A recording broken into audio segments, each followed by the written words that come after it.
क्या आप जानते हैं कि जिस ओम की ध्वनि को पूरे ब्रह्मांड की पहली ध्वनि कहा जाता है, उसका संबंध भगवान शिव से क्यों जोड़ा जाता है? और क्या सच में भारत में एक ऐसा पवित्र स्थान है जहां पूरी एक द्वीप को ओम के आकार में माना जाता है, जहां नर्मदा नदी के बीच स्वयं महादेव ज्योतिर्लिंग के रूप में विराजमान है। नमस्कार दोस्तों, स्वागत है आपका द कथा वर्ल्ड पर। 12 ज्योतिर्लिंगों की इस पवित्र यात्रा में आज हम पहुंच चुके हैं मध्य प्रदेश में स्थित पवित्र ओमकारेश्वर ज्योतिर्लिंग की अद्भुत कथा पर। कहा जाता है बहुत समय पहले भारत के मध्य भाग में विंध्य पर्वत अपनी विशालता और शक्ति के लिए प्रसिद्ध था, लेकिन उसके मन में एक इच्छा थी।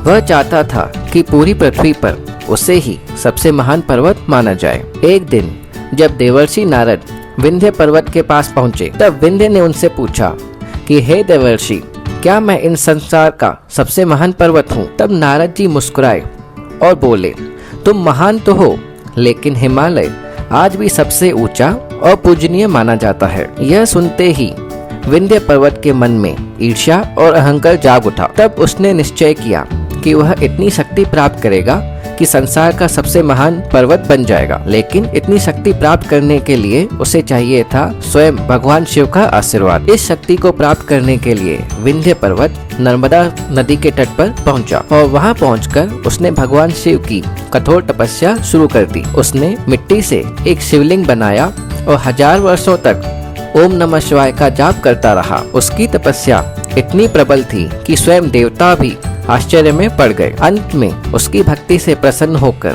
स्वयं भगवान शिव उनके सामने प्रकट हुए। तब भगवान शिव ने कहा, हे विंध्य, मैं तुम्हारी भक्ति से प्रसन्न हूँ, मुझसे वरदान मांगो। तब विंध्य पर्वत ने प्रभु से कहा, हे प्रभु, मुझे इतनी शक्ति दे कि मैं संसार का सबसे महान पर्वत बन सकूं। भगवान शिव ने उन्हें शक्ति का वरदान दिया, लेकिन साथ में चेतावनी भी दी कि अहंकार कभी भी विनाश का कारण बन सकता है। अब जानते हैं कि कैसे वहां पर ज्योतिर्लिंग प्रकट हुए। कहा जाता है कि जिस समय भगवान शिव विंध्य को वरदान देने के लिए प्रकट हुए, तब भगवान शिव एक दिव्य प्रकाश के रूप में प्रकट हुए थे और वहां ज्योतिर्लिंग के रूप में स्थापित हो गए। यही दिव्य स्थान आज ओमकारेश्वर ज्योतिर्लिंग के नाम से जाना जाता है। यह स्थान नर्मदा नदी के बीच स्थित एक द्वीप पर है, जिसे मनधाता द्वीप भी कहा जाता है। कहा जाता है कि ऊपर से देखने पर यह पूरा द्वीप ओम की आकृति बनाता है और इसी कारण इस स्थान का नाम ओमकारेश्वर